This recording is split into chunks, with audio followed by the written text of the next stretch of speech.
Bonjour, ici l'Église Jésus-Christ, Roi des Nations, et ceci est un nouveau résumé de message de culte intitulé « Les 7 esprits méchants chassés à Canaan ». Alors, c'est le premier message d'une longue série pendant laquelle nous allons revoir ces 7 esprits méchants. Non pas pour nous intéresser à l'ennemi, mais pour nous intéresser à l'attitude de ces esprits pour pouvoir les chasser convenablement. Donc, le premier esprit dont il s'agit ici est l'esprit Étien. Vous retrouverez donc la parole de référence dans Deutéronome 7 au verset 1 pour voir le nom des 7 esprits dont nous allons évoquer. Mais nous avons vu aussi ici que le Seigneur Jésus-Christ avait prévenu que lorsque un esprit mauvais est chassé, il revient avec 7 autres plus féroces encore. Et si nous ouvrons encore cette porte qui était fermée par le Seigneur, alors la condition de la personne devient pire encore. Nous allons voir comment les identifier et comment les combattre. Pour les combats, je vous invite à écouter le message dans son intégralité. Vous aurez toutes les informations. Là, je fais un petit résumé, mais je vous invite vraiment à l'écouter parce que c'est vraiment bénissant. Alors moi, j'ai noté des points qui m'ont marqué.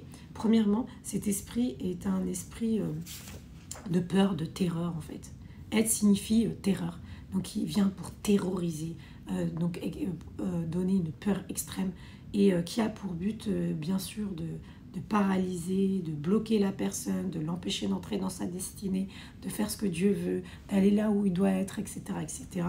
Et il ouvre les portes qui sont ouvertes notamment par cet esprit-là. Ce sont les traumatismes. Ça peut être par exemple un traumatisme, ces traumatismes-là, l'esprit mauvais s'en nourrit. Voilà. Donc ça c'est le premier point. Deuxième point, c'est un esprit dont le fruit de ces esprits, c'est l'esclavagisme. Évidemment, quelqu'un qui est bloqué, il ne peut pas avancer. Un esclave ne fait pas ce qu'il veut.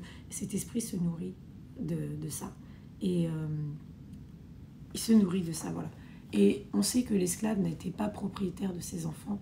C'est pareil, l'esprit mauvais en a rien à faire des enfants.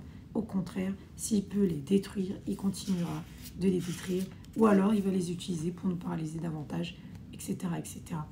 Et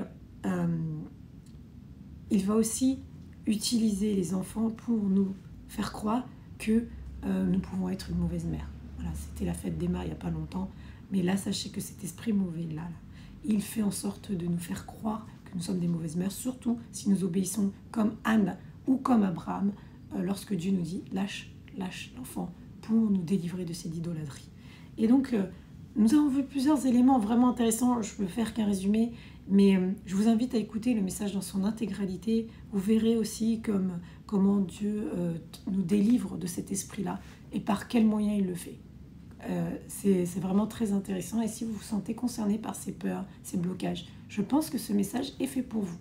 Voilà, pour cela, donc pour l'écouter, je vous invite à regarder le lien sous la vidéo et dans la bio. Soyez bénis.